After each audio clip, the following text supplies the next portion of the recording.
If you've ever wished you could bet on world events like politics, weather, or the economy, you might have heard of Kalshi.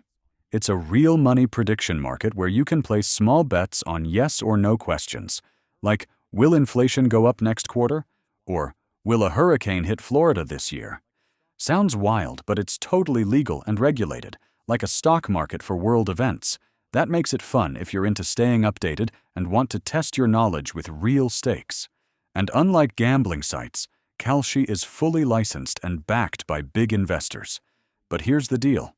This isn't investing, and it's definitely not a way to make steady money. It's more like a mix of news and betting, so it can be risky if you're not careful. So, is it worth using? If you're curious, love current events, and want to try something different, yes, give it a shot. But don't treat it like a savings account. Let me know if you use Kalshi. And if you found this helpful, hit like and subscribe for more honest reviews every week. See you next tutorial.